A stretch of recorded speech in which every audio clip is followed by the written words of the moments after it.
My mom begged me to do something different with my hair, so I did exactly as she requested. My mom has been begging me to put more thought into my appearance for as long as I can remember. I always ignored her because I thought I just looked normal, but then she started insulting how I looked every day. One morning she stood behind me at breakfast, sighed dramatically and said, "For God's sake, just do something different with your hair at least. It would make a world of difference." "Just try something new," she pleaded. "Anything would be more interesting to girls than this," she pointed to my ruffled head. For some reason, that was the last straw. I said sure thing and headed to the bathroom with a new sense of purpose. I started small with a middle part and enough gel to make it look like plastic. Mom seemed pleased at first until she realized I'd used her expensive salon gel and the entire $40 bottle was gone.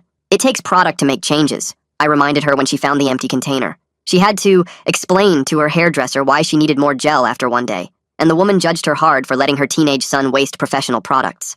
The next week, I went to her barber without telling her and got a perm. Not a subtle wave, but a full 1980s-style perm that made me look like a poodle. Mom had to take me to her cousin's engagement party, looking like I'd stuck my finger in an electrical socket, and everyone kept asking if it was for a school play. "He's experimenting with his look," she explained weakly, while her relatives took photos that would definitely end up in the family group chat. Then I discovered temporary hair chalk and started changing colors daily to match my outfits. Blue on Monday, red on Tuesday, purple on Wednesday, leaving colorful smudges on every pillow, towel, and headrest in the house. Mom's white couch looked like a rainbow had died on it, and she had to explain to guests why everything in our house was stained with pastels. Her car's leather seats were permanently tinted pink from the time I wore magenta in the rain.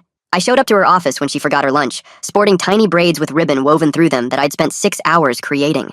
Her co-workers tried not to laugh as I hugged her in front of everyone, leaving her blazer covered in the baby powder I'd used to make the braids look distinguished. Her boss asked if I was going through something and she had to smile and say she'd encouraged me to express myself. The man bun phase was particularly rough for her because I grew it out just long enough to make the world's smallest bun that stuck straight up like an antenna. She had to sit behind me at church while people watched my tiny bun wobble during hymns. The pastor's wife asked if I was becoming Buddhist, and Mom had to have a whole conversation about religious tolerance. Then came the frosted tips. Except I didn't go to a salon and used actual cake frosting at first, because I misunderstood the term. Mom found me in the bathroom covered in vanilla icing, and even after I used real bleach, my tips were orange instead of blonde. She had to take me to get school photos looking like Guy Fieri's younger brother, and those pictures would haunt us forever. I invested in a crimping iron and started crimping random sections so my head looked like I'd been partially electrocuted. Mom begged me to stop, but I reminded her she wanted interesting, and nothing was more interesting than asymmetrical crimping. Her mother came to visit and asked why Mom was letting me walk around looking like I'd survived a lightning strike. The oils came next, so much hair oil that I looked wet constantly and left grease stains on everything I touched. Mom had to replace 3 pillowcases and explain to the dry cleaner why her car's headrest looked like someone had melted butter on it. I told everyone who asked that my mom said my hair needed more personality, and this was my moisturized era. By the time I started wearing tiny hair clips meant for toddlers all over my head like decorative armor, Mom was begging me to go back to boring. "Please," she said. I was wrong. Boring was perfect. Boring was beautiful. But I told her I was just getting started with my hair journey and pulled out a box of 100 rainbow butterfly clips I'd bought in bulk. Then I came home with cornrows spelling out MOMSIDEA across the side of my head. She stood there staring at it while I explained the braider said it would last at least 6 weeks and might leave permanent indent marks. Mom went very quiet, which should have been my first warning sign, but I was too proud of my creativity to notice. She disappeared into her room for an hour while I watched TV, and when she came back out, she was smiling in a way that made my stomach drop. "You know what, sweetie? You're absolutely right," she said way too calmly. "Change is good, and I should practice what I preach." Dad looked up from his newspaper nervously as Mom continued. "In fact, I've been thinking about all the things you've been asking me to do differently, and I've decided to take your advice about everything."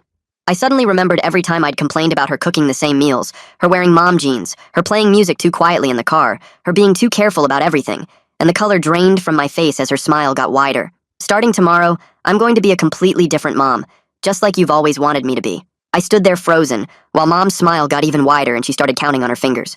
She listed every single thing I'd ever complained about since I was 12. The boring chicken and rice every Tuesday, the way she played classical music at whisper volume, how she drove exactly the speed limit even when we were late. Those same 3 pairs of mom jeans she'd worn for years. Dad's newspaper crinkled as his hands tightened on it, and he shot me a look that said I'd really done it this time. The cornrows spelling MOMSIDEA suddenly felt super heavy on my head and my scalp started itching bad. Mom kept going, remembering stuff I'd forgotten I even said, like wanting her to be more fun at my birthday parties or stop being so careful about everything. I tried to say something, but she held up her hand and walked back to her room with this weird bounce in her step. Dad just shook his head and went back to reading while I sat there wondering what I'd started. The next morning I woke up to the loudest music I'd ever heard shaking the whole house. It wasn't even regular music, but some kind of screaming metal that made my teeth hurt. I stumbled into the kitchen to find Mom wearing this bright neon green tracksuit that looked like it came from a costume store. She'd dyed a big chunk of her hair purple overnight, and the whole kitchen smelled like some body spray that burned my nose. Dad sat at the table with his coffee looking scared, while Mom headbanged and flipped eggs at the same time. The eggs went flying, and one landed on the floor, but she just laughed and kept dancing. She saw me and yelled over the music that this was the new her, the fun mom I always wanted. Dad and I made eye contact, and I could tell he was already planning to eat breakfast at work from now on. When it was time for school, Mom cranked the music even louder in the car and rolled all the windows down even though it was cold. The bass was so loud it made the mirrors shake, and everyone in the parking lot turned to stare at us. My friends' mouths dropped open as Mom jumped out wearing ripped jeans that showed her knees and a crop top that definitely wasn't age-appropriate. She grabbed me in this huge hug right in front of everyone and yelled that she loved her trend-setting son. Then she peeled out of the parking lot so fast the tires squealed and left black marks on the pavement. That evening, she announced she'd made something special for dinner, calling it deconstructed sushi fusion. It was basically chunks of raw fish with Pop Rocks candy and sriracha sauce on white bread. Dad took one bite and started coughing while I just pushed the weird mess around my plate. The Pop Rocks kept popping in the fish juice and making this gross fizzing sound. Mom sat there eating it and talking about how boring our old dinners were and how food should be an adventure. We ended up ordering pizza after she went to bed, but she'd already posted about her cooking experiment online. She'd made Instagram and TikTok accounts that afternoon and posted a selfie of us together with my cornrows showing. The caption said, "Me and my trend-setting son. Number sign. Cool mom. Number sign. Moms. Idea. Number sign." Blessed with about 20 emojis. Within an hour, 47 people from the school had seen it, and the comments were already getting mean. I begged her to delete it, but she said I never complained about her not being on social media before. She said this was what the kids were doing these days, and pulled out her phone to take another selfie. The next day at the school was pure hell because everyone had seen Mom's post. Kids were calling me Mom's Idea in the hallways and making hashtag signs with their fingers. Someone had printed out the photo and taped it to my locker with "Trend Setter" written in marker. Even my math teacher was trying not to laugh when she called attendance and looked at my cornrows. I pulled my hood up, but the braids made it stick out weird, so it looked even worse. At pickup, Mom was blasting rap music with so many curse words that the security guard walked over. He asked her to turn it down because there were little kids around, but Mom told him she was vibing with the youth. She said her son loved this energy and pointed at me while I tried to disappear into the seat. 3 different parents gave us nasty looks as we drove away with the music still blasting. That night, I tried to talk to her about maybe finding a middle ground, but she wasn't having it. She quoted my exact words back at me about living a little and not being so boring all the time. She was wearing these fake eyelashes that looked like hairy spiders and leather pants that squeaked every time she moved. Dad was hiding in his study with the door locked, pretending he had important work to do. 2 days later, Mom got distracted by some pop-up vintage store and completely forgot to pick me up after basketball practice. I waited 40 minutes in the rain before she finally showed up wearing this huge fur coat and cowboy boots. My coach asked if everything was okay at home while I stood there soaking wet and embarrassed. Mom just waved at him and said she was exploring her authentic self or something. The next morning, she decided we should take the scenic route to the school to enjoy nature or whatever. She drove through 3 different neighborhoods and stopped twice to take photos of trees for her Instagram. I was 20 minutes late to first period, and my teacher marked it on my attendance record. I already had 2 tardies this semester, and 1 more meant detention. That night at dinner, Mom served something she called fusion tacos, which were basically taco shells filled with sushi rice and raw tuna, topped with hot sauce and crushed Doritos. Dad took 1 bite, and his face went through about 6 different expressions before he finally swallowed and put his fork down. Mom was wearing bright blue lipstick that made her teeth look yellow and temporary butterfly face tattoos all over her cheeks that sparkled when she moved. Dad cleared his throat and said, "Maybe we'd both made our points," but Mom just laughed and told him real change takes commitment while she chomped on her weird taco creation. The fermented kimchi pizza she made for dessert sat untouched while Dad went back to eating crackers he'd hidden in his pocket. 2 days later, I got called to the guidance counselor's office during math class, and everyone made those annoying ooh sounds like I was in trouble. The counselor had this concerned look on her face and asked how things were at home, because my teachers noticed I seemed distracted and stressed lately.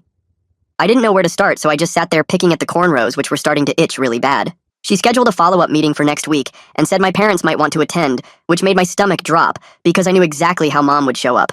Sure enough, Mom arrived at the counselor meeting wearing a bright pink tutu over camo cargo pants with combat boots that had little bells attached to the laces. Her hair now had streaks of green and blue mixed with the purple, and she'd covered herself in body glitter that got everywhere she touched. The counselor kept trying to maintain her professional face, while Mom explained she was just supporting her son's request for a more interesting parent. The whole meeting turned into this weird discussion about family communication styles, while glitter slowly covered every surface in the office. That evening, I was trying to do my chemistry homework when Mom set up her phone on a tripod and started filming what she called her new cooking vlog. She'd made a banner that said, "Mom 2.0 Extreme Makeover Kitchen Edition," and hung it behind the stove with duct tape. She filmed me without asking, while narrating about her traditional teen son who inspired this journey, and I heard her telling the camera all about the cornrows incident. I tried to leave, but she followed me with the camera, asking me to rate her transformation on a scale of 1 to 10. The next morning, Dad found the credit card statement, and his face went completely white when he saw Mom had spent $800 on new clothes and hair dye and random stuff for her transformation. They had their first real argument in months, while I sat upstairs listening to them yell about money and responsibility and self-expression. Mom kept saying self-expression doesn't have a price limit, and Dad kept saying we have a mortgage to pay.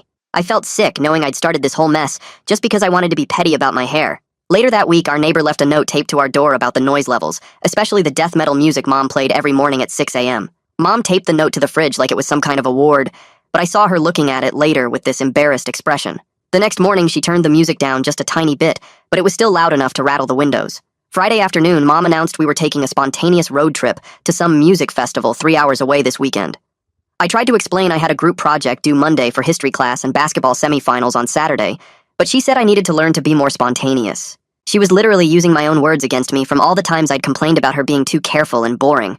The cornrows felt like they were getting tighter on my head, giving me a constant headache. I went to Dad's study and begged him to intervene about the road trip, but he just shrugged and said this was between Mom and me. He looked tired and disappointed, and I realized he'd been stuck in the middle of our stupid war for weeks now. The fact that he wouldn't pick sides hurt more than any of Mom's revenge tactics, because I knew I'd put him in an impossible position. Monday at the school, someone took a screenshot of Mom's latest Instagram post, where she was wearing a rainbow poncho covered in sequins with face gems stuck all around her eyes at the school pickup. The photo spread through the entire school group chat within an hour, and I became everyone's main joke for the day. Even my best friend Jake was laughing and showing people the photo on his phone. Kids were calling me Rainbow Mom's kid and asking if insanity was genetic. Tuesday morning, I woke up at 5 a.m. and used the last of my hair gel trying to slick the cornrows down flat against my head. It barely worked and gave me such a bad headache I could barely see straight, but at least I didn't look like a complete disaster. My scalp was raw from all the pulling and the gel made it sting, but I was so exhausted from this war I didn't even care anymore. Mom walked into the kitchen that morning and stopped when she saw my slicked down cornrows. "Back to boring already?" she asked, and something in her voice made my chest hurt. She sounded actually disappointed, like I'd given up on something important. I realized we were both stuck in this stupid game neither of us knew how to stop. She left for work without saying anything else, and I spent the whole day at the school with a pounding headache from the gel. When I got home that afternoon, Mom was already there, which was weird because she usually worked until 5. She had these fake tattoo sleeves covering both her arms, all skulls, and roses, and barbed wire. "We start salsa dancing lessons tomorrow," she announced, doing this hip swivel thing in the living room. Dad actually laughed out loud from his chair before catching himself and pretending to cough. My stomach dropped as she grabbed my hands and tried to show me the basic steps, counting out loud while I stood there frozen. The tattoos looked so real that I wondered if she'd actually gotten them done, but then I saw the edge peeling near her wrist. That night I couldn't sleep because I heard them arguing through the wall. Dad's voice got louder than I'd ever heard it, saying something about credit cards and boundaries and enough being enough. Mom shot back that she was just following through on what everyone wanted, that she was tired of being the boring one. Their door slammed, and then I heard Dad's footsteps going downstairs. The TV turned on in the living room and stayed on all night. I lay there scratching at my cornrows, which itched so bad I wanted to rip them out, but I couldn't touch them or they'd get messed up. 3 days later, the school counselor called me out of math class. She said she'd been contacted about scheduling a family boundaries workshop that she thought would really help us. Both my parents were invited, and she kept saying it was a safe space to express our needs. I agreed right away, desperate for someone to make this stop. The session was scheduled for the next afternoon, and Mom showed up wearing a leather jacket covered in safety pins. She started making jokes the second we sat down, talking about how fun family bonding was, and how she was learning so much about self-expression. The counselor kept trying to redirect the conversation, asking me how I was feeling about everything. Mom would interrupt with another joke or comment about creativity and growth. Finally, the counselor held up her hand and said we needed to let everyone speak without interruption. She turned to me and asked what specific things were affecting my daily life. I explained how the constant embarrassment was making it hard to focus at the school, how my grades were dropping because I was always worried about what Mom would do next. Mom's face changed when I mentioned my grades, like she hadn't thought about actual consequences beyond our war. The counselor asked what would help me feel more comfortable, and I made a list. Normal volume in the car, so I could think, no posting photos of me without asking first, and getting told about schedule changes that affected my life. In return, I promised to stop using products that stained furniture, and to tell her before I did anything major to my appearance. Mom kept playing with these rainbow bracelets on her wrist while I talked, twisting them around and around. She said something about not wanting to be policed in her own house, but the counselor explained it wasn't about control. It was about mutual respect, and both of us feeling safe and heard. We agreed to try it for 2 weeks with check-ins every Friday. Dad looked so relieved that someone professional was finally involved that he actually smiled for the first time in days. Sunday came, and Mom wore her whole new look to church, including a mesh shirt under her cardigan and bright blue eyeshadow. The older ladies in our pew kept whispering and looking over at us, while some of the younger parents told Mom she looked fun and free. I saw Mom's confidence crack for the first time when the pastor's wife asked if everything was okay at home. She pulled her cardigan closed over the mesh shirt and kept it that way through the whole service. We didn't talk about it on the drive home, just sat there listening to the radio at a normal volume for once. Monday morning at the school, they announced picture retakes for anyone who wanted them, but it cost $50. Mom and I stood in the kitchen that afternoon, going back and forth about who should pay since my cornrows had ruined the first ones. I finally said I'd use my birthday money from Grandma, and Mom went quiet. She started to say something, then stopped and just nodded. 2 days later, I came home from practice to find Mom in the driveway with 3 big shopping bags. She was returning stuff to the mall, and she looked embarrassed when she saw me. The credit card bill had come, and it was a wake-up call, she said. The teenage girl at the return counter kept giving Mom these looks, probably thinking she was having some kind of midlife crisis. Mom just stood there while the girl processed return after return, taking off the tags from leather pants and band t-shirts and platform boots. The cashier finally handed Mom the receipt, and we walked out to the parking lot where Mom's music was still playing too loud from the car speakers. That night after dinner, our neighbor knocked on the door holding a plate of cookies and wearing that fake smile people use when they're mad but trying to be nice. She talked about neighborhood harmony and mentioned how sound travels between houses, especially in the morning when people are trying to sleep. Mom stood there, twisting her rainbow bracelets around her wrist, and agreed to keep things quiet before 8 a.m. without actually saying sorry for anything. She disappeared into the kitchen and came back with a loaf of banana bread she'd made that morning, though it was burned on the bottom from when she got distracted dancing to her music. The neighbor took it anyway and left, and Mom closed the door a little harder than necessary. 2 days later was Spirit Day at the school, and everyone was supposed to wear pink, so I grabbed the hair chalk without thinking about it. I rubbed it through my hair in the car on the way to the school, making sure to get good coverage for the pep rally. After school, I forgot about the chalk and sat in Mom's car with my head against the headrest while waiting for her to finish grocery shopping. When we got home and I got out, there was a pink smudge on the tan leather that wouldn't come off with just water. Mom found it that evening when she was getting her gym bag from the back seat. We stood in the garage arguing about responsibility and respecting property until we both stopped mid-sentence and looked at each other. She had purple streaks in her hair, and I had pink chalk residue on my scalp. We both looked tired and kind of stupid standing there being mad about the same thing we'd both been doing for weeks. Neither of us said anything else, just went inside and ate leftover pizza in silence. The next afternoon, Dad asked me to help him in the garage organizing tools, which was weird because the tools were already organized. He started talking while sorting screws into different containers, saying how problems don't go away just because you ignore them. He told me he should have said something when Mom first started criticizing my appearance all the time, instead of hiding behind his newspaper. He said our whole family needed to learn how to actually talk to each other, instead of just getting revenge or avoiding fights.